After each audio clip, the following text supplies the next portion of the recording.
إن الحمد لله نحمده ونستعينه ونستغفره ونعوذ بالله من شرور أنفسنا ومن سيئات أعمالنا من يهده الله فلا مضل له ومن يضلل فلا هادي له وأشهد أن لا إله إلا الله وحده لا شريك له وأشهد أن محمدا عبده ورسوله يا أيها الذين آمنوا اتقوا الله حق تقاته ولا تموتن إلا وأنتم مسلمون يا أيها الناس اتقوا ربكم الذي خلقكم من نفس واحدة وخلق منها زوجها وبث منهما رجالا كثيرا ونساء واتقوا الله الذي تساءلون به والأرحام إن الله كان عليكم رقيبا يا أيها الذين آمنوا اتقوا الله وقولوا قولا سديدا يصلح لكم أعمالكم ويغفر لكم ذنوبكم ومن يطع الله ورسوله فقد فاز فوزا عظيما وإن خير الكلام كلام الله وخير الهدي هدي محمد صلى الله عليه وسلم وإن شر الأمور محدثاتها وكل محدثة بدعة وكل بدعة ضلالة وكل ضلالة في النار أما بعد. Donc aujourd'hui on continue notre explication du livre Sharh Hadith Jibril alayhi salam, écrit par le Cheikh Mohammed ibn Salih al-Uthaymin, et on est en train d'expliquer maintenant le quatrième point en ce qui concerne la foi en Allah subhanahu wa ta'ala. Dans les deux cours précédents, on a expliqué que la foi en Allah subhanahu wa ta'ala consistait en le fait de reconnaître l'existence d'Allah subhanahu wa ta'ala, de croire en sa rububiyyah et de croire en al-uluhiyyah, c'est-à-dire la souveraineté et le fait que Allah subhanahu wa ta'ala est le seul qui mérite d'être adoré. Maintenant, le quatrième point en ce qui concerne la foi en Allah subhanahu wa ta'ala, c'est qu'il faut croire en ses noms et ses attributs. Al-imanu bi asma'ihi wa sifatihi. Donc ça c'est le quatrième aspect qui est nécessaire pour quelqu'un, pour que sa foi soit acceptable et pour qu'il ait une foi en Allah subhanahu wa ta'ala qui est correcte. Et donc on voit, alhamdulillah, à quel point il est important non seulement de savoir que Dieu existe, mais il y a aussi les autres conditions qu'on a mentionnées, comme al-uluhiyya, al-rububiyyah et al-asma wa sifat, qui sont nécessaires également pour que quelqu'un soit réellement un croyant et qu'il ait vraiment une foi en Allah subhanahu wa ta'ala qui est valable et qui est acceptable. Donc on va commencer maintenant donc avec cette partie-là, Inch'Allah. Le Cheikh il dit وهذا معترك الفرق المنتسبة للإسلام بالنسبة لإفراد الله تعالى بالأسماء والصفات، فقد انقسموا إلى فرق شتى أصولها ثلاثة: الأول الإيمان بالأسماء دون الصفات، الثاني الإيمان بالأسماء والصفات، والثالث الإيمان بالأسماء وبعض الصفات. وهناك غلاة ينكرون حتى الأسماء فيقولون إن الله عز وجل ليس له أسماء ولا صفات ولكننا تركناها لأنها متشعبة. والسلف الصالح الذين كانوا على ما كان عليه النبي صلى الله عليه وسلم وأصحابه يقرون بالأسماء والصفات اتباعا لما جاء في كلام الله عز وجل. قال تعالى: ولله الأسماء الحسنى فادعوه بها. وهذا دليل إثبات الأسماء لله سبحانه وتعالى. أما دليل إثبات الصفات فقوله تعالى: ولله الأسماء الحسنى، ومعنى المثل الأعلى أي الوصف الأكمل. ففي الآيتين عمومان أحدهما في الأسماء والآخر في الصفات، أما التفاصيل فكثيرة في القرآن والسنة. Donc on va commencer par expliquer cette partie. Le cheikh il dit que la question des noms et des attributs, ça c'est nécessaire pour croire en Allah subhanahu wa ta'ala d'une façon qui est correcte. qu'on reconnaisse et qu'on affirme les noms et les attributs d'Allah subhanahu wa ta'ala qui sont affirmés dans le Coran et dans la Sunna. Donc le cheikh il dit que cet aspect-là de la foi en Allah subhanahu wa ta'ala, c'est en fait le terrain de bataille et la guerre qui s'est produite entre les sectes qui se prétendent appartenir à l'islam aujourd'hui par rapport au fait qu'il faut affirmer les noms et les attributs d'Allah subhanahu wa ta'ala et il faut unifier Allah subhanahu wa ta'ala dans le sens que lorsqu'on affirme les noms et les attributs à Allah subhanahu wa ta'ala, eh bien il faut croire que personne ne partage ces noms et ces attributs avec Allah subhanahu wa ta'ala. D'accord, que ces noms-là lui appartiennent à lui seul et à personne d'autre que lui. Et donc, les gens se sont divisés en 3 groupes ou en 3 catégories par rapport à la question des noms et des attributs d'Allah subhanahu wa ta'ala. Et ça c'est, disons, 3 grosses catégories qui englobent plusieurs groupes. Donc le cheikh il dit la première catégorie, c'est ceux qui ont cru en les noms d'Allah subhanahu wa ta'ala, mais qui n'ont pas cru en ses attributs. Ça c'est le premier groupe. Et dans ce groupe-là, on peut compter par exemple les Mu'tazila. Okay? Le deuxième groupe, c'est ceux qui ont cru aux noms et aux attributs d'Allah subhanahu wa ta'ala. D'accord? Et dans ce groupe-là, on compte bien entendu Ahlus Sunnati wal Jama'a, As-Salaf et beaucoup d'autres groupes également.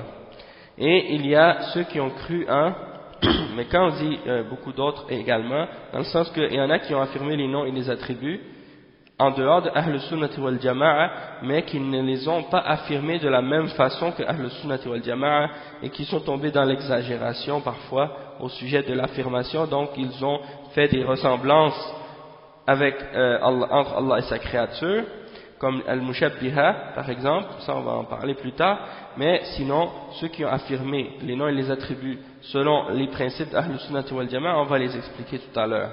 Et il y a la troisième catégorie, c'est ceux qui ont cru au nom d'Allah subhanahu wa ta'ala et à certaines de ses attributs. Donc ils ont cru au nom et à certaines des attributs. Ça veut dire qu'ils n'ont pas affirmé tous les attributs d'Allah subhanahu wa ta'ala, contrairement à la voie de Ahlus Sunnati wal Jama'a. Et le cheikh il dit ensuite qu'il y a également des extrémistes à ce sujet-là qui ont exagéré au point d'aller jusqu'à nier même les noms d'Allah subhanahu wa ta'ala. Non, ils ont nié les attributs et même ils ont nié les noms. Et ça c'est ce qu'on appelle Al-Jahmiya. Al-Jahmiya c'est disons Al-Ghulat, c'est les extrémistes. En ce qui concerne la question des noms et des attributs, ils sont allés jusqu'à nier même les noms d'Allah subhanahu wa ta'ala. Et donc le cheikh il dit qu'il ne les a pas calculés dans les catégories qu'il a mentionnées parce que ceux-là c'est des groupes qui sont ils ont beaucoup d'embranchements puis beaucoup de toute façon aujourd'hui ils n'existent pas comme en tant que groupe et même que les ulama d'Ahlus Sunnati wal Jama'a ne les considèrent même pas comme étant des musulmans de toute façon. D'accord?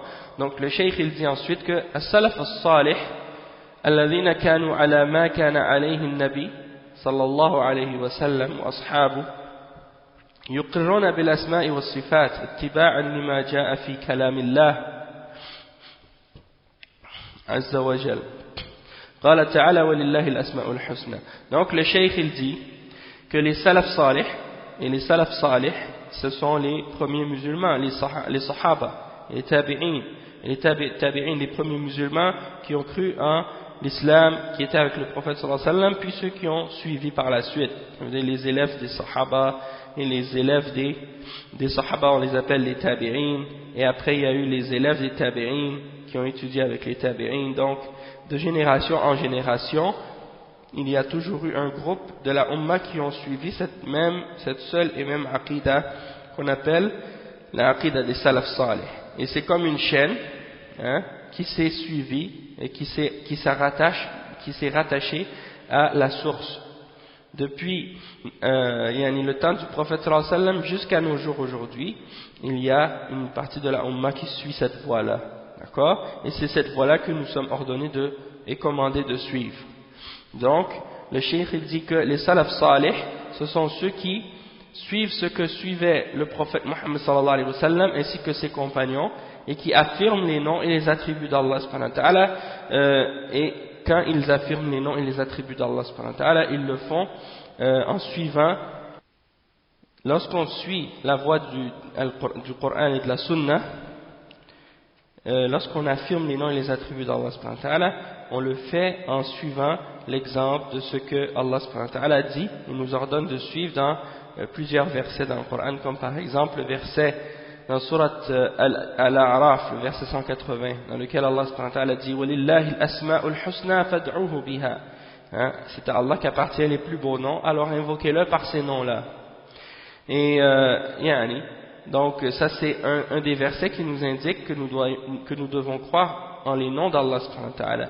Et lorsqu'on croit au nom d'Allah subhanahu wa ta'ala, ça implique également qu'on croit en ses attributs, puisque chacun des noms d'Allah subhanahu wa ta'ala renferme une signification, et cette signification-là implique bien entendu l'attribut, une des attributs d'Allah subhanahu wa ta'ala, comme par exemple, quand on dit par exemple Al-Alim, c'est-à-dire celui qui est omniscient, eh bien ça implique que Allah subhanahu wa ta'ala il a la science, d'accord, ou bien Al-Basir, c'est-à-dire celui qui voit tout, eh bien ça implique qu'il a l'attribut de Al-Basar, c'est-à-dire la vue. Donc les noms d'Allah subhanahu wa ta'ala impliquent des attributs également. Et donc ça c'est un point. Et puis aussi il y a d'autres versets qui indiquent qu'on doit croire aux attributs d'Allah subhanahu wa ta'ala également, comme le verset que le cheikh il dit, comme par exemple le verset 60 dans Surat An-Nahl, Allah subhanahu wa ta'ala dit وَلِلَّهِ الْمَثَلُ الْأَعْلَى. Et il explique, le cheikh Ibn Uthaymin, il dit que Al-Mathalu al-A'la, c'est-à-dire la description la plus parfaite, Al-Wasfu al-Akmal, c'est ça que ça signifie, Al-Mathalu al-A'la. Donc Allah a la description et l'attribut le plus parfait. Okay.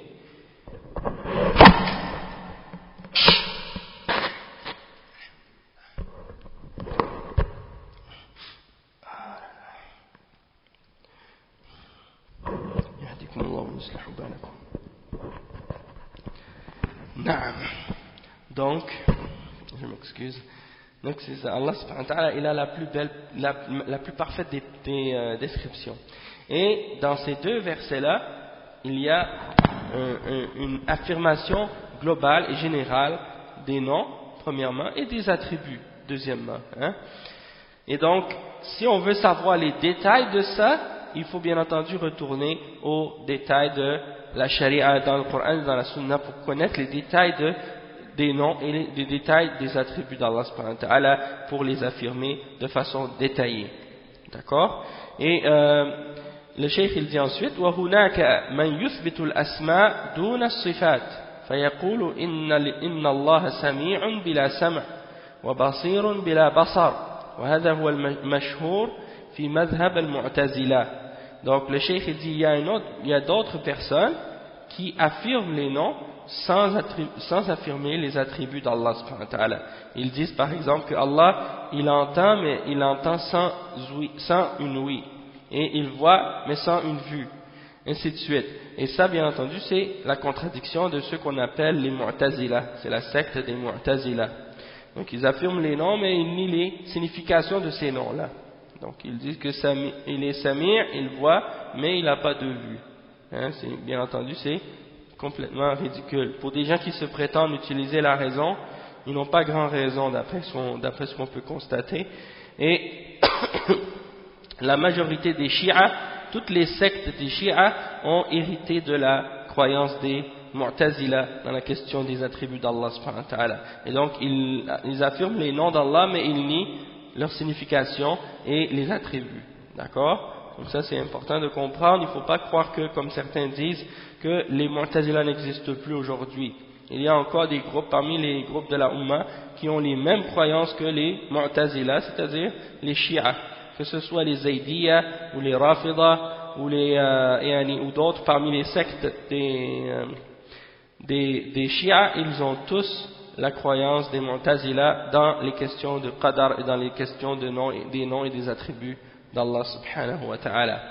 Et ensuite il y a une autre catégorie, al-fariq al-thalith, yuthbitu al-asma wa ba'd al-sifat, fa yuthbitu min al-sifat sab'an wa yunkiru al-baqi, والسبع هي الحياة والعلم والقدرة والسمع والبصر والإرادة والكلام.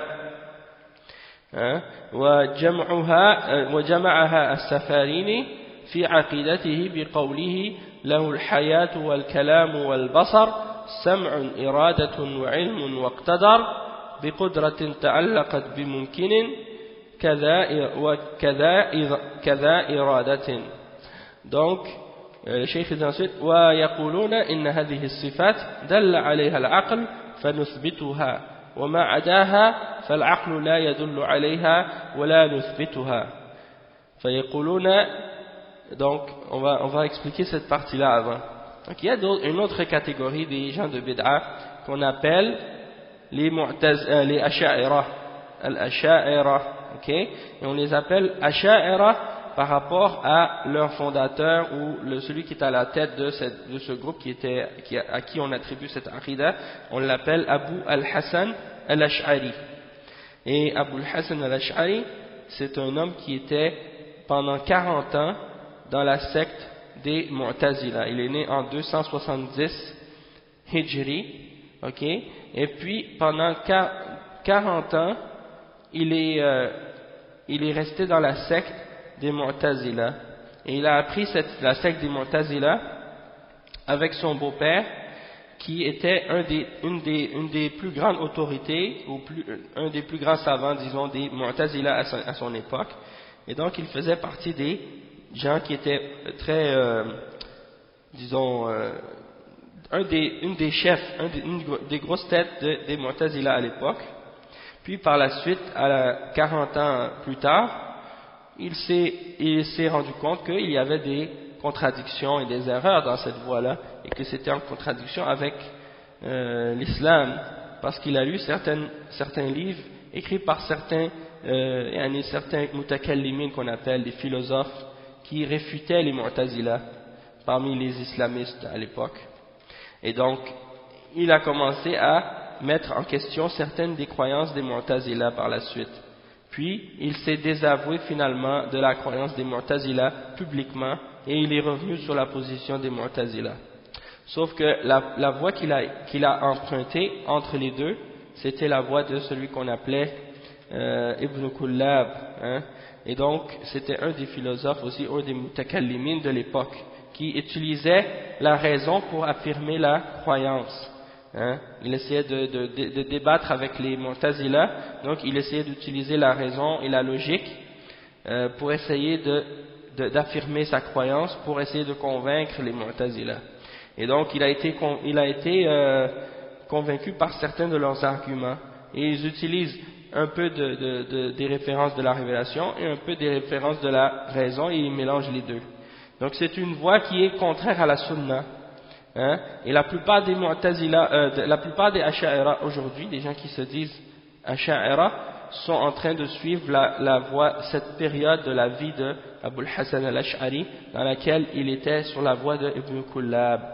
Puis par la suite, à la fin, avant de mourir, il a réalisé que cette voie-là également était contraire à la sunna, et il a écrit le livre qu'on appelle Al-Ibana fi Usul al-Diyana, dans laquelle, dans ce livre-là, ainsi que dans le livre Maqalat al-Islamiyin, il a réfuté cette position qu'il avait après avoir quitté la voie des Mu'tazila, et il a affirmé par la suite qu'il était sur la voie des Salaf et sur la voie de Ahl Sunnati wal Jama'a, et qu'il affirmait tous les attributs d'Allah subhanahu wa ta'ala, et qu'il était sur la croyance de l'imam Ahmad ibn Hanbal à l'époque. Donc c'est pour dire qu'il s'est désavoué de la voie de ce qu'il suivait auparavant, et puis il est revenu avant de mourir sur la bonne aqidah et sur le bon manhaj. Toutefois, les gens d'aujourd'hui qui se disent suivre l'imam al-Ash'ari, eh bien la réalité c'est qu'ils ne suivent pas l'imam al-Ash'ari en réalité, puisque qu'est-ce qu'ils suivent? C'est pas sa dernière position avant de mourir, mais c'est plutôt une position qu'il avait avant de se repentir, avant de mourir, c'est-à-dire la position lorsqu'il était sur la croyance de Ibn Kullab. Donc c'est cette croyance-là qu'il avait avant de revenir à la voie d'Ahl Sunnah, c'est d'affirmer uniquement 7 attributs. Et ces 7 attributs-là, c'est quoi? C'est la vie, la science, la force ou le pouvoir, l'ouïe, al-sam', c'est-à-dire l'ouïe, la vue, al-basar, al-irada, la volonté, et la parole, al-kalam. Donc ces gens-là, ceux qu'on appelle Asha'ira aujourd'hui, ils affirment uniquement ces attributs-là. Tous les autres attributs qui sont mentionnés dans le Coran et qui sont mentionnés dans la Sunna, et en particulier les attributs des actions, ils les nient, ou ils les déforment, ou ils changent leur signification. Donc ils nient ces attributs-là de façon indirecte, et ils les déforment de leur sens réel. Parce que, bon, on va expliquer pourquoi par la suite. Mais il est important aussi de savoir qu'il n'y a pas seulement les Asha'ira qui ont dévié sur la question des attributs par rapport à cette voie-là. Il y a d'autres sectes qui sont très proches de la croyance des Asha'ira aussi à ce sujet-là, comme par exemple une autre secte qu'on appelle Al-Maturidiyya. Et Al-Maturidiyya, c'est une autre aqidah qui est également proche de la aqidah des Asha'ira. Eux, ils affirment 8 attributs seulement, au lieu de 7. Donc, l'attribut qu'ils ont rajouté par rapport aux Asha'ira, c'est une attribut qu'ils appellent At-Takwin. D'accord? Et bien entendu, c'est pas quelque chose qui est spécifique, mais dans le sens que At-Takwin, c'est par rapport à la création. Le fait qu'Allah subhanahu wa ta'ala, il a créé et qu'il dit soit et que les choses sont quand il ordonne aux choses d'être. Donc ça c'est qu'est-ce qu'ils appellent eux At-Takwin. Et donc Al-Maturidiyya, on les retrouve surtout en Turquie et on les retrouve aussi au Pakistan et en Inde. Pourquoi? Parce que ce sont des gens souvent qu'on retrouve dans le madhab de Abu Hanifa. Ou bien entendu, la aqidah d'Abu Hanifa, c'est la aqidah des salaf. Sauf que les gens qui suivent Abu Hanifa aujourd'hui ne suivent pas la aqidah d'Abu Hanifa, ils suivent la aqidah de Al-Maturidi, qui est venu bien après, longtemps après Abu Hanifa. La même chose pour les Maliki, les Shafi'i et les Hanbali aujourd'hui. La plupart des Hanabila, vous les trouvez sur la aqidah des salaf à cause des imams salafis qui étaient très forts dans ce madhab, comme l'imam Ahmad lui-même, qui a réfuté les Mu'tazila et les Jahmi à son époque. Donc c'est normal qu'on retrouve parmi eux plus de gens sur la aqidah des salafs. Mais il y a quand même parmi les Hanabila certains qui ont dévié de la voie de l'imam Ahmad et qui ont suivi également la voie des Asha'ira ou des Muta'awwilin, ceux qui déforment le sens des attributs. Toutefois, dans le madhab al-Shafi'i, vous trouvez beaucoup de Asha'ira là-dedans, malgré que l'imam al-Shafi'i lui-même n'était pas Ash'ari. Il est né bien longtemps avant l'imam Abu al-Hasan al-Ash'ari et al-Maturidi. Donc, il affirmait tous les attributs. Il n'a jamais suivi cette aqidah qu'on appelle la aqidah de Abu al-Hasan al-Ash'ari ou de al-Maturidi. Donc, il était salafi. Et la même chose pour l'imam Malik.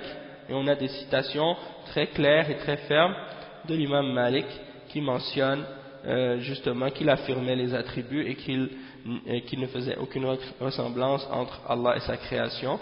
Donc ça c'est des exemples clairs qui montrent que l'imam Malik rahimahullah était un des imams, parmi les imams des salafs qui suivaient la aqidah des salafs et non pas la aqidah des Asha'ira. Même si, malgré qu'aujourd'hui on retrouve la plupart des gens qui se disent maliki dans les pays musulmans, ils ne suivent pas la aqidah de l'imam Malik, mais ils suivent la aqidah de Abu al-Hasan al-Ash'ari. D'accord? Et il y a des raisons historiques pourquoi cette aqidah-là s'est répandue à un certain moment donné dans les pays musulmans. Et donc on en parlera peut-être, on en a déjà parlé dans d'autres cours, mais là bon, on ne veut pas s'attarder trop longtemps là-dessus, c'est juste un petit résumé qu'on veut faire juste pour donner une compréhension aux gens, pour qu'ils sachent en fait d'où sont apparues ces différentes croyances-là. Et il y a une secte aujourd'hui qui est très répandue en France et même ici au Canada ils ont des mosquées et des écoles, et aux États-Unis aussi, hein, c'est un mouvement, même en Australie ils ont des mosquées puis des écoles. C'est un mouvement qui est parti du Liban, fondé par un cheikh soufi éthiopien qui s'appelait Al-Habashi, Abdullah Al-Habashi. Et cette secte-là, on les appelle souvent Al-Ahbash, justement à cause de leur cheikh qui était de l'Éthiopie. On appelle Habashi. Hein. Et leur croyance, c'est la croyance des Asha'ira, et ils sont également des soufis Asha'ira, des soufis de la tariqa al-Rifa'iyya, mais bien entendu, s'il y a des membres qui viennent d'autres pays, par exemple du Maroc ou d'autres pays, bon, ils suivent la tariqa qu'ils ont connue dans leur pays, et ils ont toutes sortes de contradictions également. Ils font le takfir de tous les musulmans qui affirment les attributs d'Allah subhanahu wa ta'ala qui sont mentionnés dans le Coran ou dans la Sunna. Donc si tu leur dis que Ar-Rahman ala al-Arsh istawa, hein, tu leur dis Allah est au-delà de son trône ou au-dessus de son trône, ils vont probablement te dire que tu es un kafir, hein, si tu leur dis ça. Donc ces gens-là, ils ont un nom qu'ils se donnent, c'est l'association islamique des projets charitables ou quelque chose comme ça. Bon, ces gens-là, c'est ceux qu'on appelle les Ahbash. Hein, ils sont très répandus aussi. Bon, eux, ils sont sur la plupart de leurs croyances sont basées justement sur la croyance des Asha'ira au sujet des noms et des attributs d'Allah subhanahu wa ta'ala, sauf qu'ils sont beaucoup plus extrémistes du fait qu'ils déclarent tout le monde kuffar. Il y en a qui sont pas d'accord. Si tu n'es pas d'accord avec eux, ils te déclarent kafir. Donc, il mentionne le cheikh un poème de l'imam As-Safarini dans sa aqidah qui résume ou qui met en vers les 7 attributs que ces gens-là affirment. Lahu al-hayatu wal-kalamu wal-basar sam'un iradatun ilmun waqtadar biqudratin ta'allaqat bimumkinin kada iradatin. Donc ça c'est les 2 vers qu'il mentionne pour dire qu'ils affirment les 7 attributs. Il a la vie, la parole, la vue, l'ouïe, la volonté, la science et la force, le pouvoir. Et de même que donc la volonté. Donc ça, c'est les 7 attributs que ces gens-là affirment. Et le cheikh il dit qu'ils les affirment parce qu'ils disent que ces attributs-là sont affirmables rationnellement. Donc ils les affirment pas parce qu'ils sont mentionnés dans le Coran. Ils les affirment fondamentalement parce qu'ils sont affirmables de façon rationnelle, hein, selon la logique comme ils disent. Donc c'est pour ça. Nous, tandis qu'à Ahl Sunnah, on affirme les noms et les attributs d'Allah subhanahu wa ta'ala, ceux qui sont affirmables par la raison, on va dire oui, ça s'affirme par la raison, mais on les affirme fondamentalement par rapport à la révélation. Donc tout ce que Allah nous dit dans le Coran et dans la Sunna, et que le prophète sallallahu alayhi wa sallam nous dit dans la Sunna par rapport à ses noms et à ses attributs, on l'affirme et on y croit.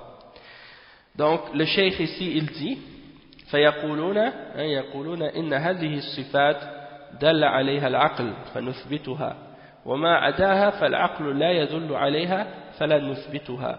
Donc ils disent les attributs qui sont affirmés par la raison, nous les affirmons, mais les attributs qui ne sont pas affirmables par la raison, nous ne les affirmons pas. Donc c'est ça la réalité de leur manhaj, c'est ça. C'est qu'ils prennent la raison et ils la placent au-dessus de la révélation. Et ils disent on ne peut pas affirmer d'autres que ces 7 attributs-là, puisqu'elles ne sont pas affirmables par la raison. Donc par exemple, ils vont dire on n'affirme pas que Allah est au-delà de son trône, ou qu'il a des yeux, ou qu'il a 2 mains, ou bien que Allah subhanahu wa ta'ala descend au dernier tiers de la nuit, au dernier des cieux, ou bien qu'il vient au jour de la résurrection, hein, ou bien tous les attributs que Allah subhanahu wa ta'ala a mentionnés dans le Coran et dans la Sunna, ils disent celles-là on ne les affirme pas parce qu'on ne peut pas les prouver par la raison, hein. et donc c'est ça leur principe. Donc le cheikh il donne un petit exemple comment ils affirment les attributs, c'est quoi leur méthode. Le cheikh il dit فيقولون إن الموجودات دالة على إيجاد والإيجاد يدل على القدرة فلا يمكن إيجاد بلا قدرة وهذا دليل عقلي ويقولون إن التخصيص يدل على إرادة أي كون في على أي كون هذه شمس وهذا قمر. c'est ça. والتخصيص يدل على إرادة أي كون هذه شمس وهذا قمر وهذه سماء وهذه أرض كل هذا أو كل ذلك يدل على إرادة وأن الذي خلقها أراد أن تكون على هذا الوجه وهذا دليل عقلي أيضا. وإذا نظرنا في الخلق وجدناه خلقا محكما ومتقنا والإحكام يدل على العلم لأن الجاهل لا يتقن فثبتت الآن ثلاث صفات القدرة والإرادة والعلم. Donc le cheikh il dit que voici comment il procède pour affirmer les attributs selon la raison. Ils disent par exemple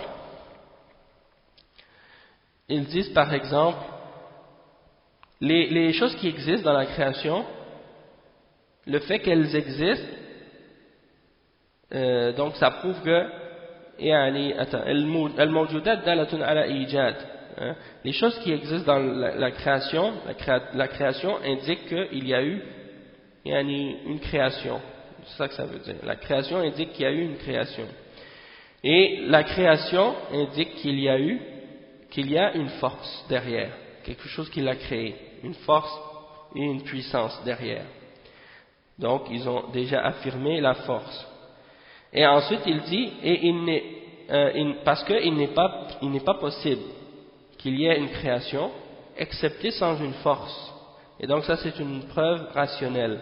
Donc c'est comme ça qu'ils procèdent. Ils disent, premièrement, on constate qu'il y a une création qui existe.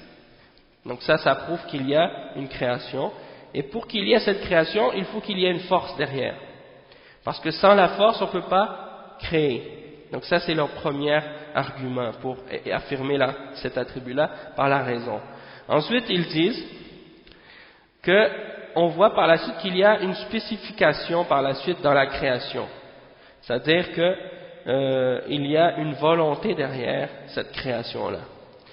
Ça c'est prouvé par le fait qu'il y a le soleil, il y a la lune, il y a le ciel, il y a la terre, ainsi de suite. Donc ça c'est des choses spécifiques et différentes. Et cette différenciation et cette spécificité des différentes choses indique qu'il y avait derrière une volonté de distinction. Et donc ça prouve que, et ça c'est un argument rationnel pour prouver que Allah a une volonté. Ensuite, par la suite, il dit, et lorsqu'on regarde cette création-là, comment elle est faite, on va remarquer qu'elle est faite d'une manière qui est très bien organisée, qui a une sagesse, qui a une structure, et que c'est fait à la perfection. Et ça indique qu'il y a derrière une ihkam.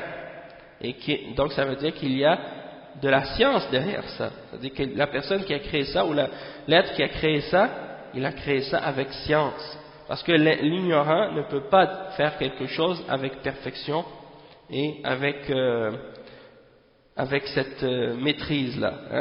Et donc, déjà, on a affirmé 3 attributs par la raison. Ça, c'est sans même qu'on ait besoin de connaître une révélation de Dieu.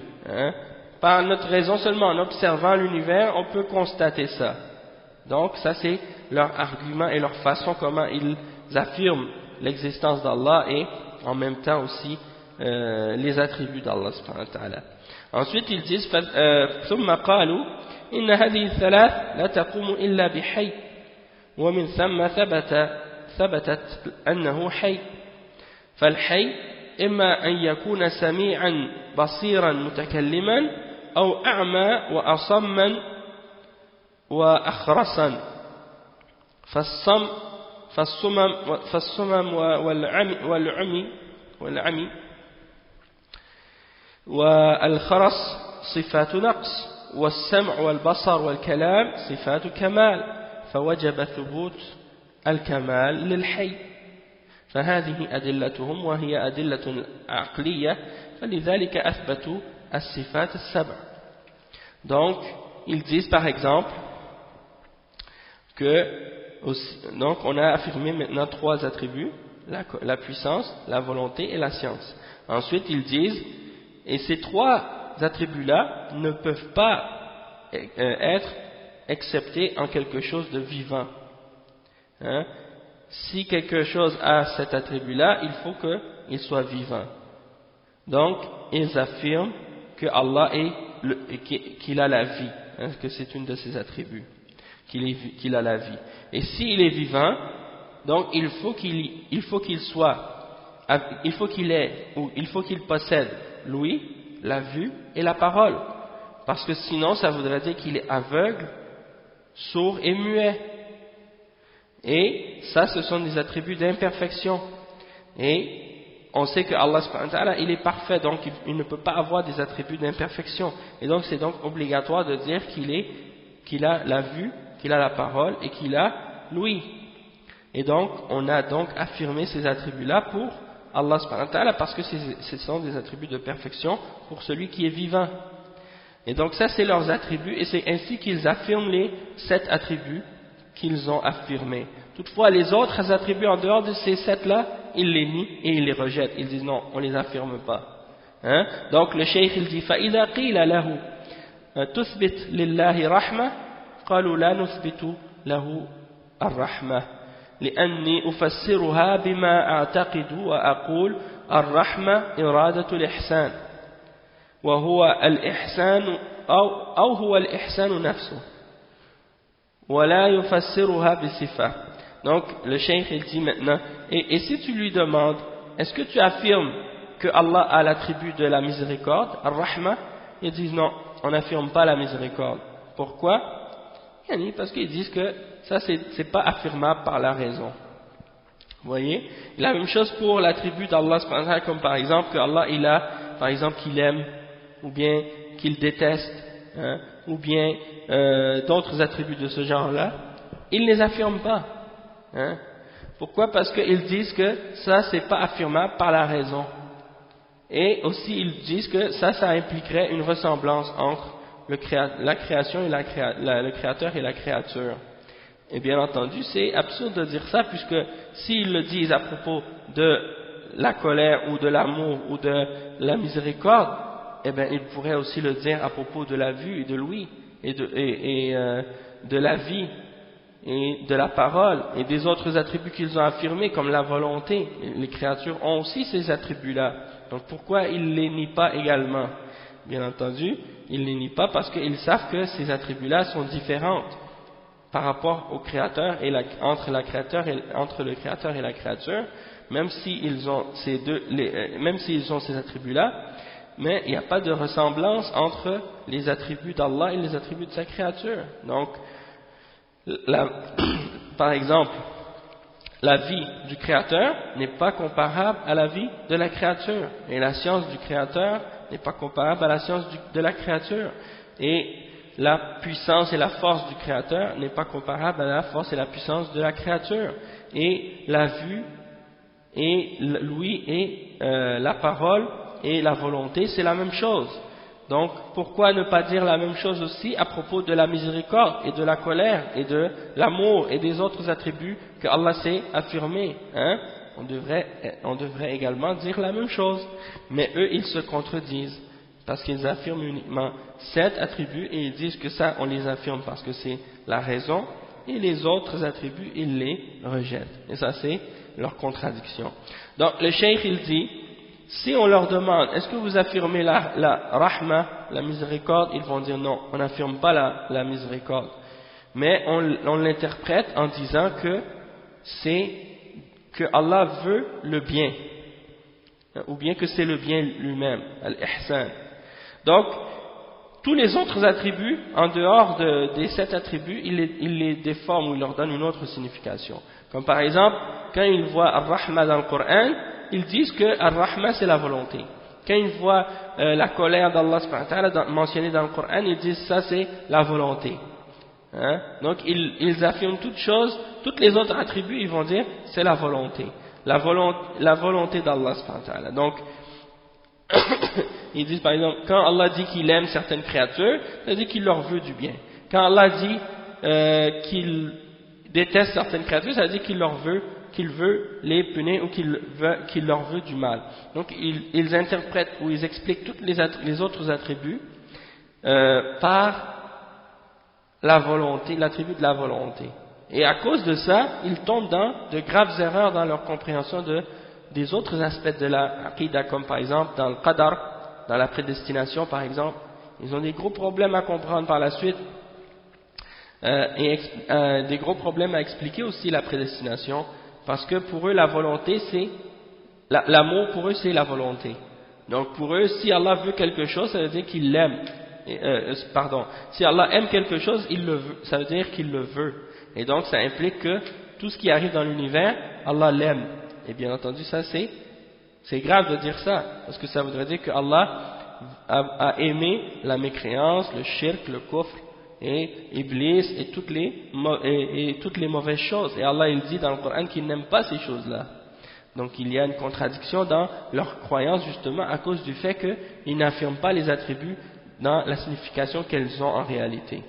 Donc le cheikh il répond, il dit وَلَكِنْ نَقُولُ هذا خطأ بل نحن نستدل بالعقل على ثبوت الرحمة بما نشاهد من آثارها فالنعم التي لا تعد والنقم التي تدفع عنا هي بسبب الرحمة ودلالة هذه النعم على صفة الرحمة أقوى من دلالة التخصيص على صفة الإرادة فإن دلالة هذه النعم على الرحمة يعرفها العام والخاص مع هذا فينكر هؤلاء صفة الرحمة ويثبتون صفة الإرادة. Le cheikh il a expliqué vraiment un bon exemple et c'est très fort les paroles qu'il explique ici. Il dit, nous on leur répond en disant cette idée que vous avez c'est une erreur de ne pas affirmer la raison et de ne pas affirmer la miséricorde en disant que c'est pas affirmable par la raison et de dire que vous l'interprétez ou vous l'expliquez par l'attribut de la volonté que Allah veut faire le bien. Eh bien, ça c'est une erreur. Parce que nous aussi, on peut affirmer la miséricorde d'Allah par la raison, mais sans l'interpréter par la volonté. On peut affirmer l'attribut de la miséricorde par la raison, sans que ce soit en l'interprétant par la volonté. Et voici l'exemple que le cheikh il dit à ce sujet-là. Il dit juste par les choses qu'on constate et les effets de la miséricorde d'Allah qui sont dans la création, on peut les constater, on peut les observer, les effets de cette miséricorde. Par exemple, toutes les grâces que Allah nous donne, et toutes les mauvaises choses qu'il nous épargne, qu'il nous éloigne, les choses qu'il éloigne de nous, qui sont mauvaises, tout ça sont des manifestations de la miséricorde d'Allah et on les voit à cause de l'attribut de la miséricorde qui existe. Et que c'est-à-dire on les constate à cause des effets de la miséricorde d'Allah et à cause de la miséricorde d'Allah. Donc toutes ces grâces que Allah nous donne, ça c'est la preuve que Allah a l'attribut de la miséricorde. Et ça, cette preuve-là, elle est beaucoup plus puissante et beaucoup plus forte que l'argument que vous présentez ou que la preuve que vous utilisez pour affirmer l'attribut de la volonté. Par exemple, l'argument qu'ils utilisent pour affirmer la volonté, c'est qu'il y a un tarsis, comme on a dit, il y a une spécificité dans la création et une distinction entre les choses. Ils utilisent ça comme argument pour affirmer qu'il y a une volonté, que Allah a l'attribut de la volonté. Eh bien, l'attribut de la miséricorde, si on l'affirme par les effets de la miséricorde qu'on peut constater, ça c'est un argument rationnel beaucoup plus puissant que cet attribut qu'ils utilisent par rapport à la volonté, du fait qu'il y a une distinction entre chaque créature. D'accord? Et cet argument-là, qui est rationnel par rapport aux grâces qu'on constate dans l'univers et dans le monde, eh bien, cette grâce-là, elle indique la miséricorde d'Allah, et ça, tout le monde peut le comprendre. Qu'il soit une personne ou un musulman ordinaire, ou qu'il soit un musulman qui a une connaissance, ou qui a étudié, ou qui a une science de l'islam. Tout le monde est capable de comprendre cet argument-là rationnellement, parce que la miséricorde d'Allah, subhanahu wa ta'ala, on est tous capables de la voir et de la constater. Et malgré tout, malgré cela, ces gens-là nient l'attribut de la miséricorde. Et ils affirment uniquement l'attribut de la volonté. Hein? Donc c'est ça le malheur de ces gens-là. Après le cheikh il dit وبذلك تعرف أن كل من حاد عن طريق السلف فهو في تناقض مطرد لأن الباطل لا يأتلف أبدا ولو كان من عند غير الله لوجدوا فيه اختلافا كثيرا. Le cheikh il dit, et donc une fois que vous avez compris ce point-là, eh bien là vous pouvez constater et comprendre en réalité que toute personne qui s'est opposée et qui s'est éloignée de la voie des salaf salih dans la aqidah et dans la religion, alors il doit se contredire. C'est obligatoire qu'il va se contredire, parce que le mensonge et la fausseté ne peuvent pas être en accord avec la vérité. Il faut qu'il y ait une contradiction quelque part. Parce que si tu t'opposes à la voie des salafs, c'est sûr que dans un point ou dans un autre de la aqidah, tu dois te contredire.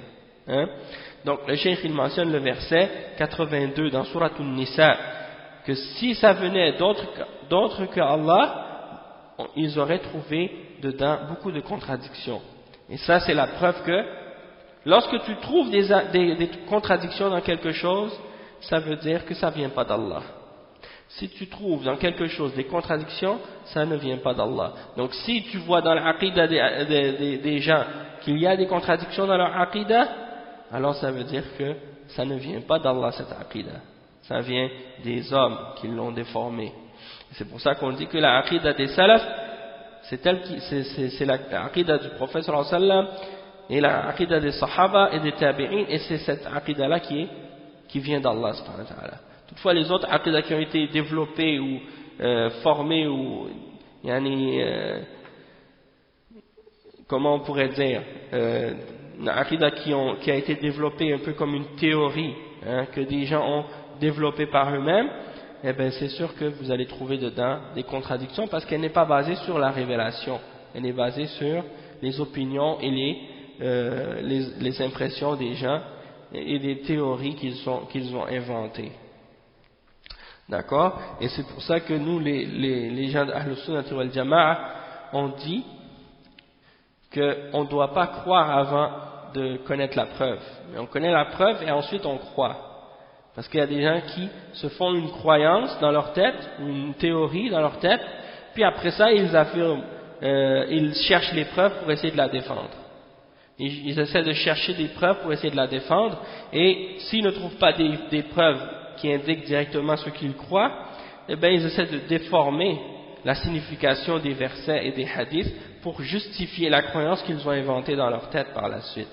Donc Ahl Sunnah wal Jama'a, c'est le contraire. On ne croit pas avant d'avoir vu la preuve. On voit la preuve, ensuite on croit. On croit par rapport à la preuve, et non pas le contraire. C'est-à-dire qu'on va avoir une idée, puis après on va essayer de la justifier par une preuve qu'on va trouver dans le Coran ou dans la Sunna. Et ça, c'est une grave erreur. Et ça, c'est souvent ce qu'on retrouve chez certains penseurs islamiques aujourd'hui. Ils étudient les pensées et les idéologies des kuffars, puis ensuite ils vont essayer de trouver dans le Coran ou dans la Sunna des choses pour essayer de les justifier, parce qu'ils ont été convaincus par ces idées-là, et donc ils veulent essayer de dire que ces idées-là sont islamiques. Alors ils essaient de trouver dans le Coran, dans la Sunna, des références pour essayer de les justifier. Et bien entendu, cette méthode et cette voie-là, elle est contraire à la voie des salaf salih. Donc le cheikh il dit ensuite وموقفنا نحن من الإيمان بأسماء الله وصفاته أن نثبت ما أثبته الله لنفسه من الأسماء والصفات وأن ننزه أو ننزه هذا الإثبات عن محذورين عظيمين وهما التمثيل والتكييف ودليل ذلك السمع والعقل قال تعالى ليس كمثله شيء فلا تضربوا لله الأمثال هل تعلم له سميا فلا تجعلوا لله أندادا والنصوص في هذا المعنى كثيرة. Donc le cheikh il dit que notre position à nous par rapport aux noms et aux attributs d'Allah subhanahu wa ta'ala, c'est que nous croyons aux noms et aux attributs d'Allah qui sont affirmés par Allah lui-même dans le Coran et par le prophète sallallahu alayhi wa sallam dans la sunna. Et donc on affirme tout ce que Allah s'est affirmé pour lui-même parmi les noms et les attributs. Et on purifie Allah subhanahu wa ta'ala et on nie tout ce qui est nié dans le Coran et dans la sunna à propos d'Allah subhanahu wa ta'ala. Et le cheikh il dit on doit éviter quand on affirme les noms et les attributs d'Allah, on doit éviter et purifier notre compréhension de deux graves erreurs. La première erreur c'est at-tamthil et la deuxième erreur c'est at-takyif. At-tamthil ça veut dire quoi? Ça veut dire que tu dis Allah est comme sa création, ou de croire que entre Allah et sa création il y a une ressemblance. Ça c'est la première erreur et le grave problème que quelqu'un peut faire par rapport à l'affirmation des noms et des attributs. Et il y a une deuxième erreur, c'est at-takyif, c'est-à-dire tu demandes ou bien tu essaies de comprendre comment est Allah subhanahu wa ta'ala ou comment il est dans ses noms ou dans ses attributs. Ça c'est la deuxième erreur qu'on doit éviter et dont on doit s'écarter en ce qui concerne les noms et les attributs d'Allah subhanahu wa ta'ala. Et ça c'est prouvé qu'on doit s'écarter de ces deux problèmes-là et de ces deux grosses erreurs-là. C'est prouvé par la raison et c'est prouvé par les textes de la révélation. As-sam' wal-aql. As-sam' ça veut dire qu'est-ce qu'on entend, c'est-à-dire la révélation, et al-aql c'est la raison. Donc on peut prouver ça par les deux, par la raison et par la révélation. Les preuves de la révélation, comme le cheikh a mentionné, le verset 11 dans Surat Shura, dans lequel Allah subhanahu wa ta'ala dit Laysa kamithlihi shay. Il n'y a rien qui lui ressemble. Il n'y a rien qui ressemble à Allah subhanahu wa ta'ala. Donc ça c'est la preuve qu'on n'a pas le droit de faire des ressemblances entre Allah et sa création. Et un autre verset qui prouve ça aussi, c'est le verset 74 dans Surat An-Nahl, dans lequel Allah subhanahu wa ta'ala dit Hal ta'lamu lahu samiyya.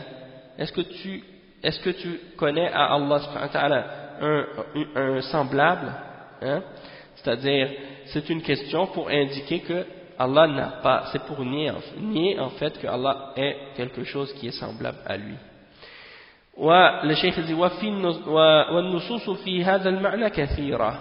Et les textes qui montrent ça et qui indiquent ça sont nombreux, comme aussi le verset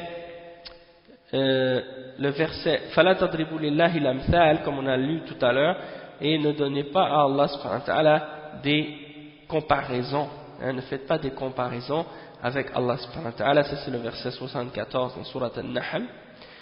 Et le verset Hal ta'lamu lahu samiyya, c'est le verset 95 dans Surat Maryam. Est-ce que vous lui connaissez un pareil ou un égal ou un semblable? Ça c'est le verset 95 dans Surat Maryam. Tout à l'heure je me suis trompé. Et l'autre verset qui est mentionné c'est Fala taj'alu lillahi andadan. C'est le verset 22 dans Al-Baqarah. Et Al-Andad, ne donnez pas à Allah des andad, ça veut dire ne donnez pas à Allah subhanahu wa ta'ala des égaux ou des semblables, ainsi de suite. Donc ça ce sont des textes dans le Coran et dans la Sunna qui indiquent qu'on ne doit pas faire des ressemblances entre Allah et sa création. Et que donc on ne peut pas demander non plus le comment est Allah, ou essayer de l'imaginer dans nos esprits, des choses de ce genre. On n'a pas le droit de faire ça, parce qu'il n'y a rien qui lui ressemble. Donc le cheikh il dit Amma al-aql فإننا نقول لا يعقل أبدا أن يكون الخالق مماثلا للمخلوق لما بينهما من التباين العظيم فالخالق موجد والمخلوق موجد فالخالق موجد والمخلوق موجد والخالق أزلي أبدي الوجود والمخلوق جائز الوجود قابل للفناء بل هو فان قال تعالى كل من عليها فان ويبقى وجه ربك ذو الجلال والإكرام. Donc le cheikh il dit, en ce qui concerne la raison, si on veut se baser sur la raison pour prouver ça, il dit c'est pas du tout acceptable rationnellement de faire des ressemblances entre le créateur et la créature, car il y a de grandes différences et de grandes distinctions entre le créateur et la créature. Déjà le créateur c'est celui qui fait que les choses existent, tandis que la créature elle est créée, et le créateur il est éternel, son existence est éternelle et elle est toujours, c'est-à-dire il faut qu'il soit là éternellement et toujours, tandis que la créature elle peut exister ou elle ne peut pas exister, et elle peut aussi cesser d'exister après qu'elle ait existé, tandis que Allah subhanahu wa ta'ala non, il est éternel, il n'a pas de début, il n'a pas de fin. Et donc le cheikh il dit que ça c'est prouvé dans le verset 26 et 27 que Allah est le seul qui demeure, tandis que les autres créatures vont périr. Tout ce qui existe en dehors d'Allah va périr, va cesser d'exister. Comme Allah le dit dans le verset 26 et 27 dans Ar-Rahman. Kullu man alayha fan wa kullu man alayha fan wa yabqa wajhu rabbika dhul jalali wal ikram.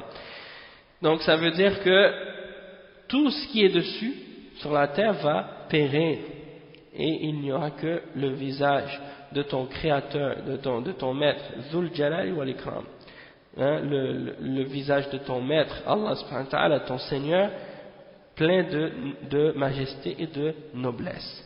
C'est son visage qui va demeurer. Donc ça veut dire que on doit bien comprendre que il n'y a pas de comparaison entre le créateur et la créature, et ça, même rationnellement, on peut le comprendre et on peut l'accepter.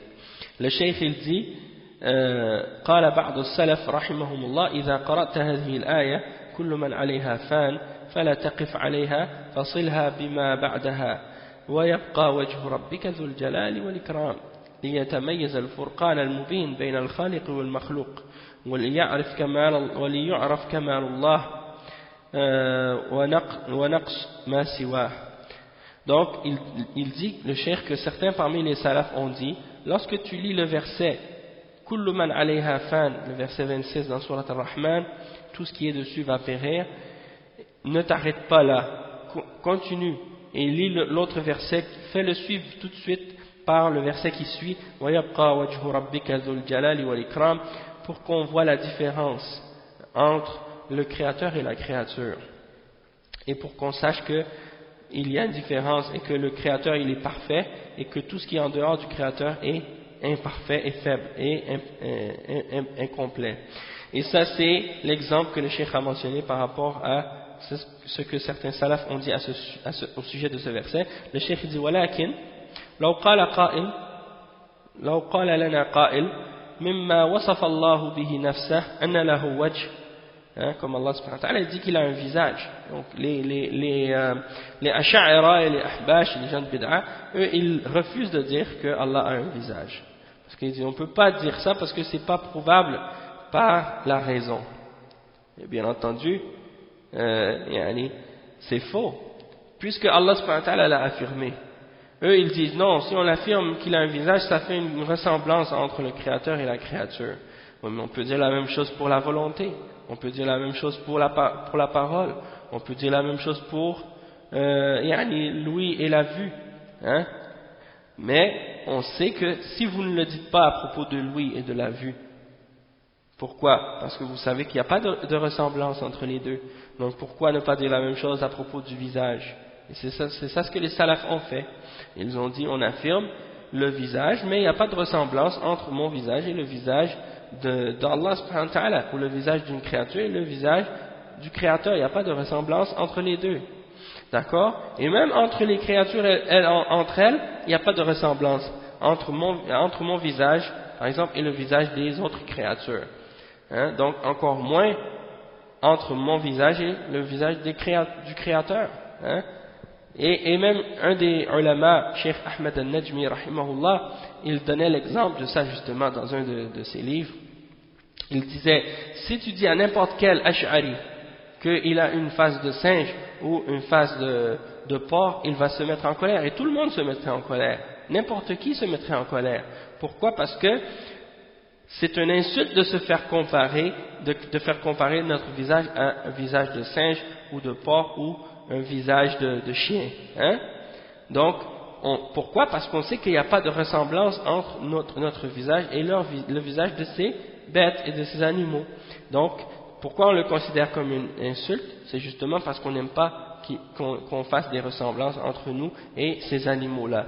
Alors, c'est la même chose par rapport au Créateur et à la créature en général, la même chose. On n'a pas le droit de penser qu'il y a une ressemblance entre le visage d'Allah subhanahu wa ta'ala et le visage des créatures.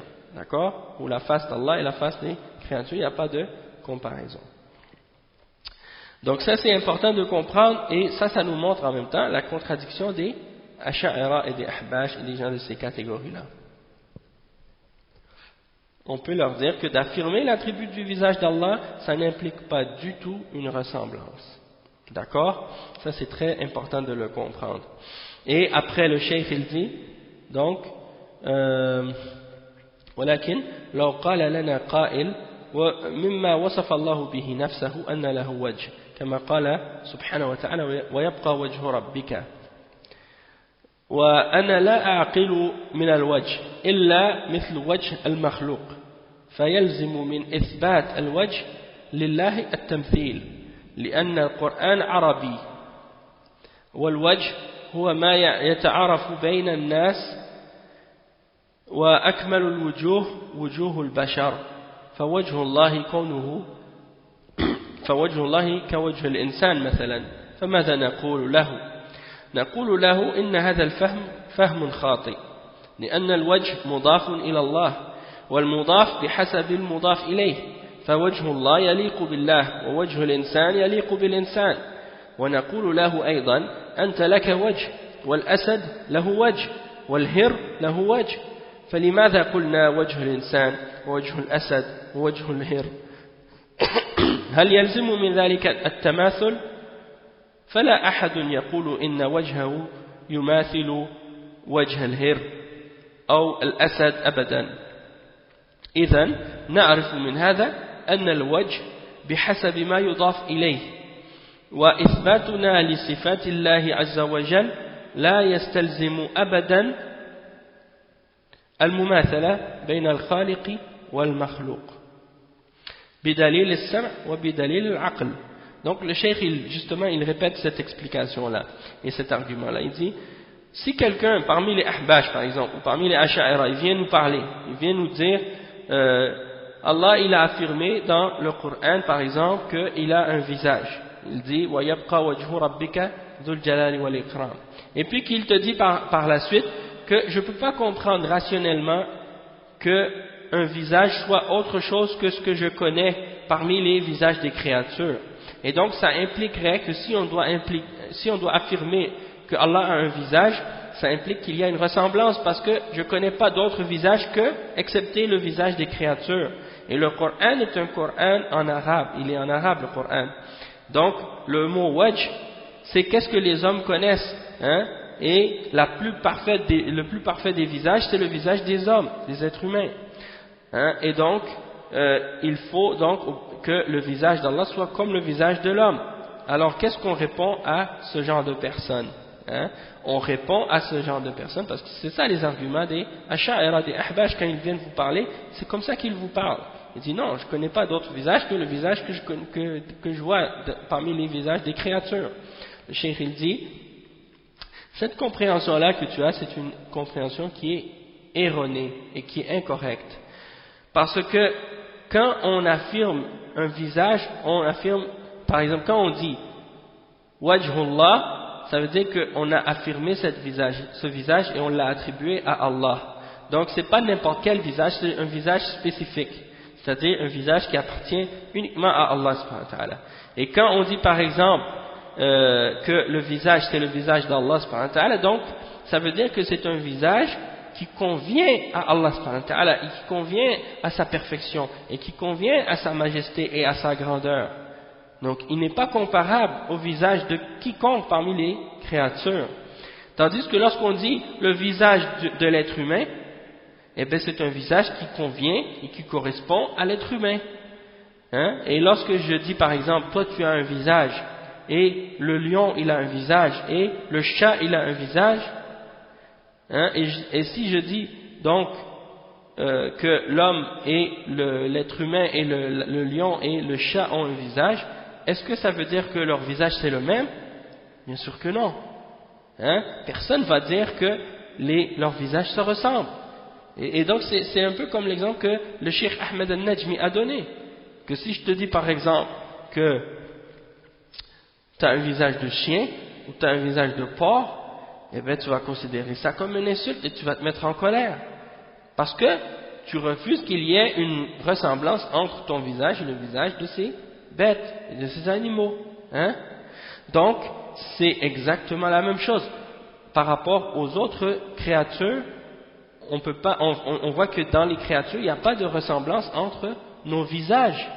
Et bien c'est la même chose pour la différence qu'il y a entre le visage du créateur et le visage de la créature. Il n'y a aucune ressemblance entre les deux. Et donc le cheikh il dit que si on a compris ça,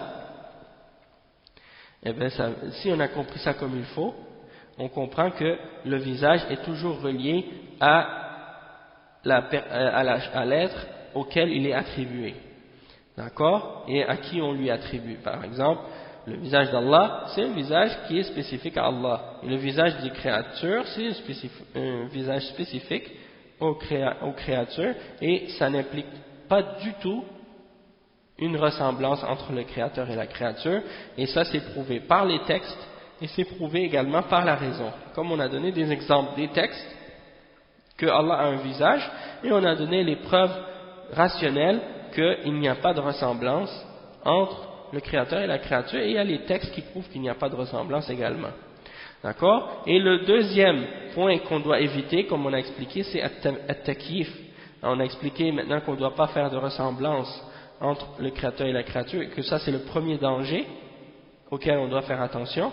Et le deuxième danger, c'est de faire at-takyif, c'est-à-dire d'essayer de chercher le comment des attributs d'Allah subhanahu wa ta'ala et de comprendre la description, comment sont ces attributs, hein, et d'essayer d'imaginer Allah subhanahu wa ta'ala. Et donc ça c'est quelque chose de très dangereux et quelque chose qui est interdit, hein, dans l'islam.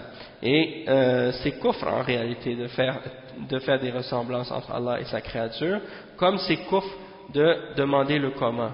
Et quand vous voyez les ahbash par exemple, eux quand ils parlent des salafis et quand ils parlent des gens qui suivent la voie d'Ahl Sunnah, ils les appellent les wahhabiyya et ils disent ce sont des anthropomorphistes et ce sont des gens qui font ressembler Dieu avec sa créature.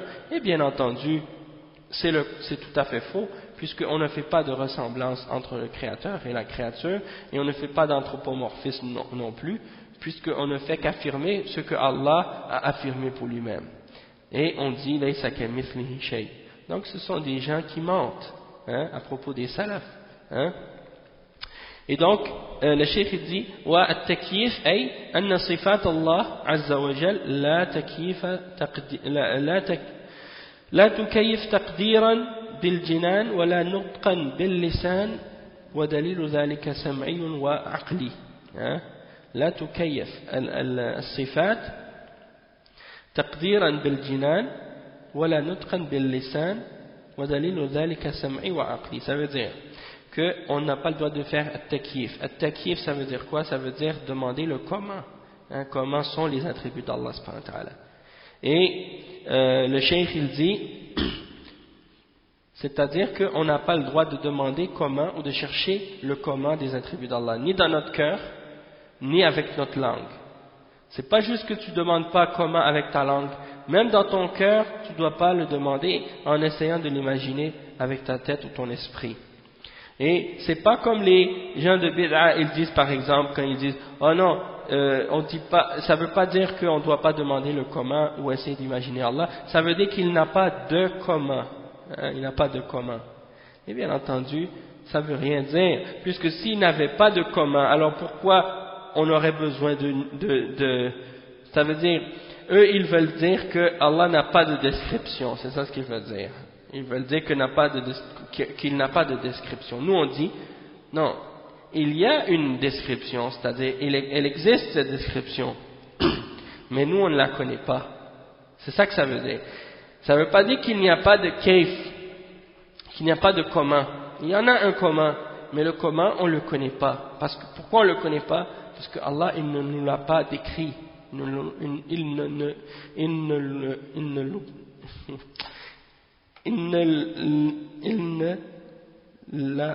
nous l'a pas dévoilé, ce comment. C'est ça que je veux dire. J'ai eu de la misère à le faire sortir, mais bon. Il ne nous l'a pas décrit, le comment. Et c'est pour ça donc que eux, les Ahbash, ils disent pas ça. Et les gens de Bid'a, ils disent pas ça. Ils disent carrément que Allah n'a pas de kayf. Hein? Et ça, bien entendu, c'est de la philosophie, ça. Hein? De dire qu'il n'a pas de kayf comme ça, de cette façon-là, ça n'a aucun sens. Quand tu dis à quelqu'un, est-ce que ta voiture, si je dis par exemple, est-ce que ta voiture a un comment? Tu dis non, il n'a pas de comment. Ça veut dire quoi? Que ta voiture n'a pas de comment? Hein? Si je te dis par exemple, comment est faite ta voiture? Je peux pas la décrire si tu me l'as pas dit. Si tu m'as pas dit le modèle ou si tu m'as pas décrit le modèle, hein, je pourrais jamais savoir comment il est. Et je pouvais jamais savoir le comment de cette voiture. Mais est-ce que ça veut dire que si je le sais pas, est-ce que ça veut dire qu'il n'a pas, cette voiture-là, elle n'a pas de comment, ou qu'elle n'a pas de description? Bien sûr que non. Hein? Il a une description, elle a une description, sauf qu'on ne peut pas la connaître. Pourquoi? Parce qu'on ne nous l'a pas donné, cette description-là. Donc, quand on dit que Allah subhanahu wa ta'ala n'a pas de kayf, hein, ou que on ne doit pas demander le kayf, ça veut dire quoi? Ça veut dire que Allah subhanahu wa ta'ala, on ne sait pas comment il est, parce qu'il ne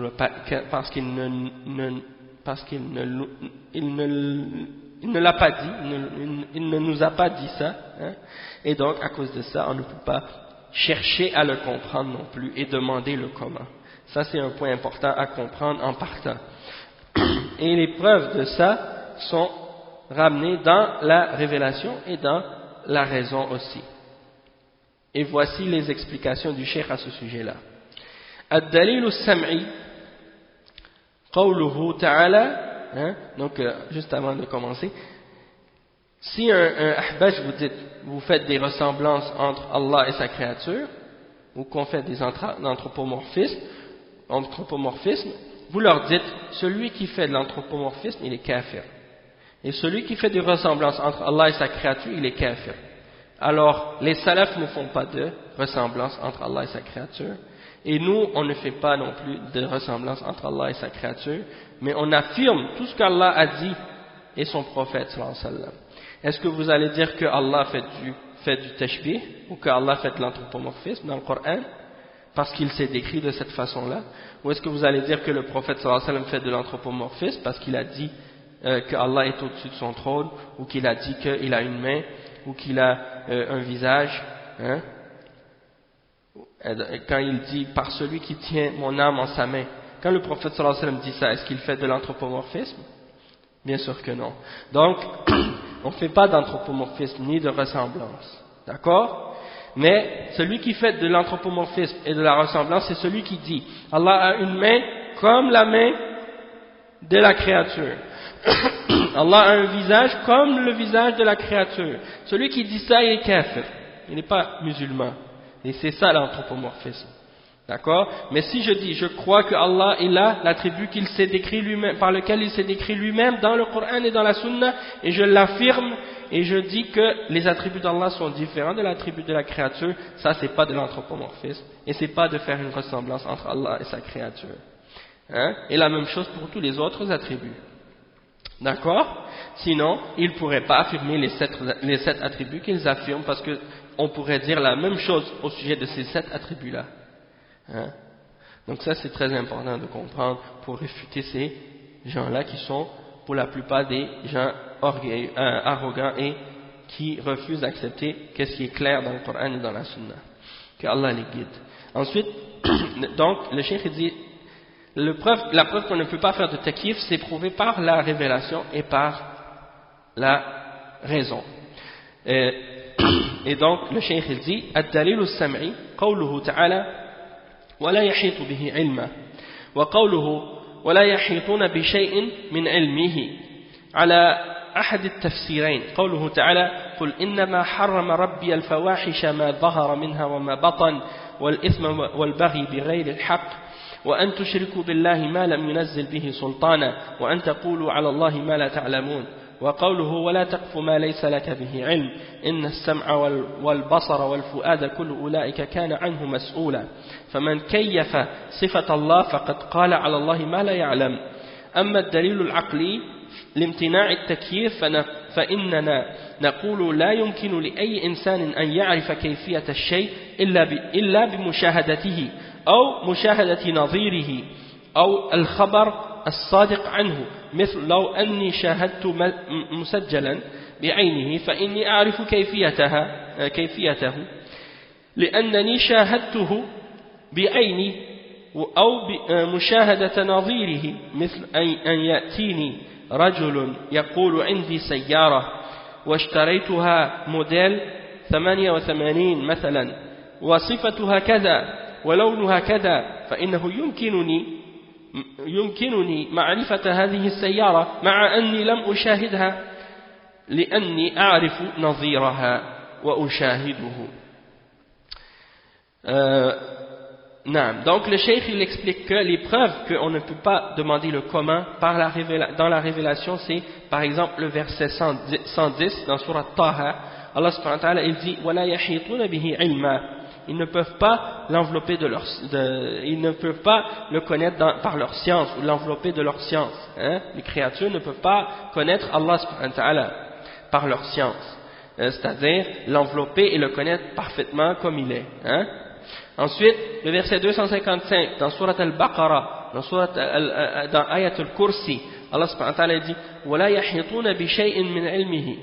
Et ils ne peuvent pas comprendre quoi que ce soit de sa science, hein, envelopper ou cerner complètement sa science. Ils ne peuvent pas connaître Allah subhanahu wa ta'ala parfaitement. Et ça c'est selon une des deux explications ou interprétations qui ont été données dans le tafsir de ce verset que ça voulait dire ça. Ensuite, il mentionne le verset 33 dans Surat Al-A'raf, dans lequel Allah subhanahu wa ta'ala il dit que Allah a uniquement interdit les turpitudes, celles qui sont faites ouvertement ou cachées, le péché, la transgression sans aucun droit, de même que de faire le shirk avec Allah en associant avec lui ce au sujet duquel il n'a donné aucune preuve et aucune autorité, et de dire à propos d'Allah ce que vous ne savez pas. Donc, le fait de dire à propos d'Allah ce qu'on ne sait pas, ça fait partie justement de demander le kayf, hein, et de demander comment est Allah. Ça fait partie de ça. Essayez de l'imaginer. Hein. Et le cheikh il dit ensuite, وَلَا تَقْفُ مَا لَيْسَ لَكَ بِهِ عِلْمٍ. Et ne cherche pas c'est-à-dire وَلَا تَقْفُ مَا لَيْسَ لَكَ بِهِ عِلْمٍ. Ça veut dire, ne parle pas de ce dont tu n'as aucune connaissance. Si tu ne connais pas quelque chose, ne parle pas, ne dis rien, ne parle pas de ces choses-là. Hein? Parce que Allah, il va te questionner au sujet de ton ouïe, ta vue et ton cœur.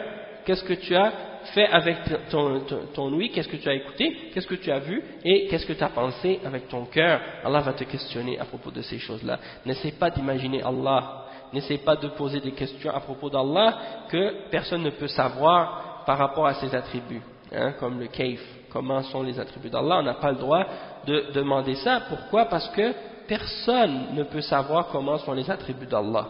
D'accord? Et les preuves de la raison à ce sujet-là, c'est comme par exemple le fait que on peut pas savoir le comment. Le cheikh il donne des exemples. Il dit personne ne peut savoir la description d'une chose excepté s'il l'a vu, ou s'il a vu quelque chose de comparable, hein, ou bien qu'il a entendu la description ou l'explication de la part de quelqu'un qui lui a donné l'information d'une façon qui est honnête et véridique. Comme par exemple, si j'ai été témoin et j'ai vu avec mes yeux un enregistreur, alors je peux connaître sa description et comment il est fait. Parce que je l'ai vu avec mes propres yeux, ou bien j'ai vu un modèle ou quelque chose qui lui ressemble. Hein? Donc, dans ce cas-là, je peux dire oui, je connais le comment. Ou bien, par exemple, si quelqu'un me dit j'ai tel modèle de voiture, hein? Si comme par exemple quelqu'un te dit moi j'ai une Porsche Cayenne, hein? Et bien là tu peux savoir à peu près à quoi ressemble sa voiture. Ou bien quelqu'un te dit moi j'ai une Mini Cooper, tu peux savoir à peu près quel modèle de voiture il a et tu sais à quoi il ressemble. Pourquoi? Parce que tu en as vu une qui lui ressemble, hein? Donc dans ce cas-là oui. Et le cheikh il dit que si j'ai acheté, par exemple, tu dis à quelqu'un j'ai acheté une voiture de modèle 88, hein, de tel modèle, et voici sa description, comment elle est, et de telle couleur, ainsi de suite. Dans ce cas-là, tu peux savoir la description de cette voiture-là. Pourquoi? Même si tu ne l'as pas vue, tu peux savoir pourquoi, parce que tu as vu un autre modèle qui lui ressemble ou quelque chose qui est semblable. Hein, et tu as été témoin de ça. Et donc, le cheikh dit ومثال الخبر الصادق عندي مثل أن يأتي رجل ويقول عندي بعير صفته كذا وكذا وعليه الوسم الفلاني فهذا عرفت كيفيته بالخبر الصادق. Donc le cheikh il dit de même que tu peux connaître la description d'une chose par l'information que quelqu'un va te donner, qui est une information qui est sincère et véridique, comme par exemple quelqu'un qui te dirait, comme par exemple, moi j'ai une mule ou un âne, et voici sa description, elle est de telle couleur, telle grosseur, ainsi de suite, et il y a dessus tel insigne, ou des, comment dire, parce que des fois on marque les bêtes, donc il y a telle marque dessus, hein? Donc le cheikh il dit que à ce moment-là ça veut dire que tu as connu la description de cette bête, même si tu ne l'as pas vue avec tes yeux, parce que la personne qui te l'a décrit, elle te l'a décrit de façon honnête et véridique. Donc là maintenant le cheikh il va expliquer la comparaison qu'il vient de faire. إذا طبقنا هذه القاعدة العقلية على صفات الله عز وجل فإنه لا يمكن أن نعرف صفات الله عز وجل بهذه الوسائل الثلاث لأننا لم نشاهد ولم نشاهد نظيرا ولم نخبر عنه ولهذا قال بعض العلماء إذا قال لك الجهمي إن الله ينزل إلى سماء الدنيا كيف ينزل فقل إن الله أخبرنا أنه ينزل ولم يخبرنا بكيف لم يخبرنا كيف ينزل فعلينا أن نؤمن بما بلغنا وأن نمسك عما لم يبلغنا. ونظير ذلك قول مالك رحمه الله حين سأله سائل الرحمن على العرش استوى كيف استوى فأطرق الإمام مالك برأسه تعظيما لهذا السؤال وتحملا وتحبسا له وتحسبا له حتى علاه الرحضاء أي العرق ثم رفع رأسه وقال قولته الشهيرة التي تعتبر ميزانا لجميع الصفات قال له الاستواء غير مجهول والكيف غير معقول والإيمان به واجب والسؤال عنه بدعة فكل من سأل عن كيفية صفة من صفات الله فقلنا له أنت مبتدع فوظيفتك أن تؤمن بما بلغك وتسكت عما بلغك عما لم يبلغك. Donc le cheikh il dit si on applique les exemples qu'on vient de donner dans ces règles rationnelles aux attributs d'Allah subhanahu wa ta'ala, dans ce cas-là on pourrait dire que il n'est pas possible de connaître les attributs d'Allah subhanahu wa ta'ala par ces moyens-là, par les trois moyens qu'on a mentionnés. parce que personne n'a été témoin, personne n'a vu Allah subhanahu wa ta'ala directement, et personne n'a vu rien de comparable à Allah non plus, et personne ne nous en a parlé ou ne nous en a informé de comment sont les attributs d'Allah. Et donc, dans ce cas-là, on n'a pas le droit de faire de comparaison ou d'essayer de demander le comment. Et c'est l'exemple que certains parmi les ulama, par exemple, ils disaient, si quelqu'un parmi les Jahmiyyah, il vient te voir puis il te demande, Allah, tu dis qu'il descend au dernier des cieux, comment il descend? Alors tu lui réponds en disant, Allah nous a informé qu'il descend. Et il ne nous a pas informé comment il descend. Alors, notre devoir à nous, c'est de croire en ce qui nous est parvenu et de nous arrêter là où on n'a pas de connaissance. C'est-à-dire, on croit que Allah est descendu, comme il le dit, mais comment il est descendu, ça, il ne nous l'a pas dit. Et donc, on doit s'en tenir à ce qu'on sait. Et l'exemple de ça qui est comparable parmi les paroles des salaf aussi, c'est l'exemple de la parole de l'imam Malik, rahimahullah, Malik ibn Anas, un des grands imams de l'islam, lorsqu'on lui a questionné, on lui a posé la question au sujet du verset 5 dans Surat Taha, où Allah subhanahu wa ta'ala dit qu'il est au-dessus de son trône. Ar-Rahman ala al-arsh istawa. Donc ils ont demandé à l'imam Malik, Kayfa istawa? Alors l'imam Malik, hein, il a pris sa tête, hein, comme ça avec ses mains, puis on a commencé à voir comment on dit, de la sueur, il y en a qui sort sur son front, hein, parce qu'il a trouvé cette question-là tellement grave qu'il s'est mis en colère, mais pour se contrôler, pour se retenir sa colère, il se tient la tête comme ça avec sa main, et en même temps il devient plein de transpiration sur son front, hein, et il relève sa tête par la suite et il a dit la parole qui est très célèbre, hein, cette parole célèbre de l'imam Malik, dans laquelle il a établi une balance pour tous les attributs d'Allah subhanahu wa ta'ala et comment on doit croire en les attributs d'Allah subhanahu wa ta'ala. Il a dit al-istiwa ghayr majhoul, c'est-à-dire dans la langue arabe, le mot istiwa, il est bien connu. Et c'est pas comme les ahbash qui prétendent par exemple que le verbe istiwa, il peut avoir 15 différentes significations, puis qu'on ne peut pas savoir lequel d'entre ces 15-là est impliqué dans ce verset-là. Ça c'est faux. Parce que n'importe quel mot, même s'il a 100 significations différentes, il a toujours une différente signification selon le contexte dans lequel il est utilisé et dans la forme dans laquelle on l'utilise. Et donc, quand on l'utilise dans un contexte spécifique et précis, il ne peut pas avoir dans ce contexte-là 10 millions d'interprétations, ni 15, ni 20, mais une seule. Et si on retourne à l'explication des salafs, ils ont dit que le mot istawa, ça veut dire ala wartafa'a, et en particulier si on l'utilise avec le mot ala devant. Donc si on dit istawa ala quelque chose, alors là ça veut dire qu'il est ala wartafa'a, c'est-à-dire il s'est élevé et il est monté au-dessus de cette chose. D'accord? Et c'est pas comme eux ils disent les ahbash jalasa, ou qu'il s'est assis, hein? Il n'y a pas la mention dans le verset du verbe s'asseoir. Le verbe s'asseoir en arabe c'est jalasa, et c'est pas écrit le verbe jalasa. Donc nous on se limite au verbe qui est utilisé dans la révélation, dans le Coran et dans la Sunna. Et donc Allah a dit istawa, nous on dit istawa.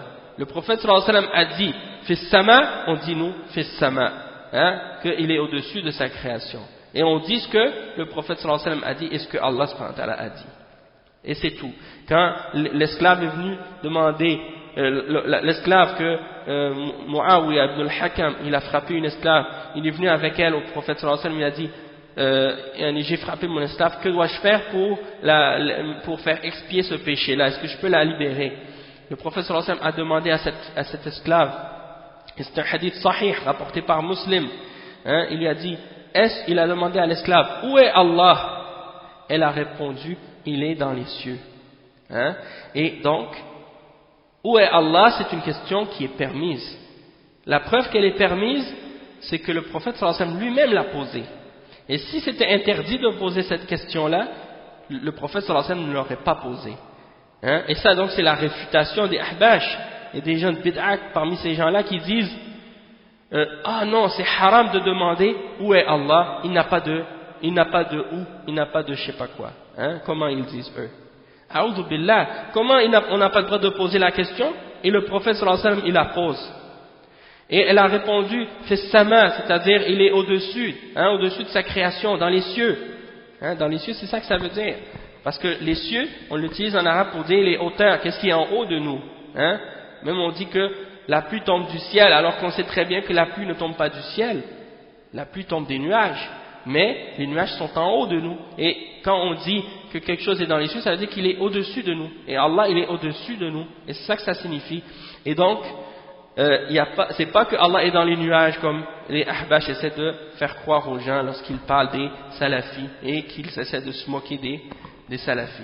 D'accord? Donc, alhamdulillah. Donc, ça veut dire que nous, on reconnaît que le prophète sallallahu alayhi wa sallam a dit de cette femme qu'elle est une croyante. Elle a dit, où est Allah? Le prophète sallallahu alayhi wa sallam a dit, où est Allah? Elle a dit, dans les cieux. Après, il a dit, qui suis-je? Elle a dit, tu es le messager d'Allah. Il a dit, lui, vers là, c'est une croyante. Hein? Donc, ça, c'est le témoignage du prophète, sallallahu alayhi wa sallam, de la foi de cette femme.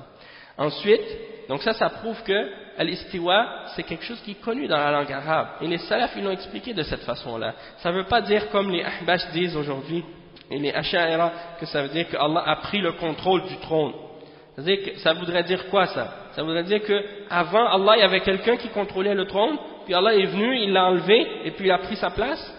Ça c'est pire encore comme signification que ce qu'ils craignent eux, de la ressemblance soi-disant entre Allah et sa création. Il n'y en a pas de ressemblance entre Allah et sa création. Parce que Allah, comment il est au-dessus de son trône, c'est pas comparable à la façon dont les créatures s'élèvent au-dessus d'une autre créature. Il ne faut pas faire de comparaison dans notre esprit. Et ça, c'est très important à comprendre. Donc, l'istiwa ghair majhoul. L'istiwa, il n'est pas inconnu. C'est bien connu dans la langue arabe et tout le monde sait ce que ça signifie.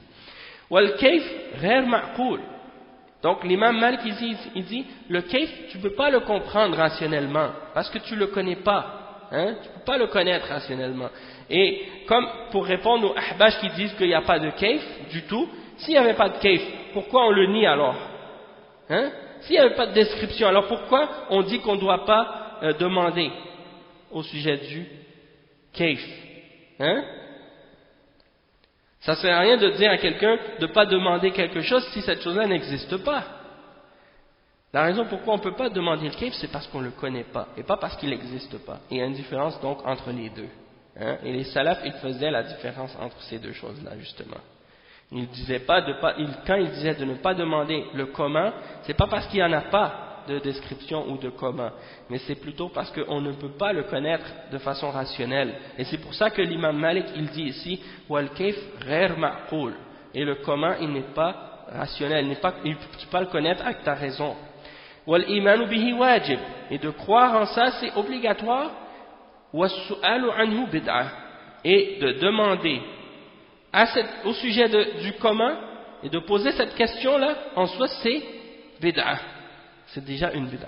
C'est interdit de poser ce genre de questions-là à propos d'Allah subhanahu wa ta'ala. Donc, le cheikh, il termine en disant فَكُلُّ مَنْ سَأَلَ عَنْ كَيْفِيَّةٍ. Il dit, toute personne qui pose la question au sujet du comment ou de la description d'un attribut d'Allah subhanahu wa ta'ala, nous devons lui dire, nous disons dans ce cas-là, c'est un innovateur. Hein? Anta mubtadi', tu es un innovateur. En ayant fait ça, tu as fait une innovation. Tu as posé une question à propos d'Allah que personne n'a jamais posée parmi les sahaba. Hein? Et donc, ça, tu as ramené dans la religion musulmane quelque chose qui est innové, qui ne fait pas partie de la religion. Et ça, c'est quelque chose de haram. Et c'est une porte vers l'égarement. Et ensuite, le cheikh, il dit, ton devoir, c'est quoi? C'est de croire en ce qui t'est parvenu de la révélation. Et de te taire au sujet de ce qui ne t'est pas parvenu. Comme par exemple le comment des attributs. Donc ça vient résumer tout ce qu'on a dit jusqu'à maintenant dans les cours sur ce livre.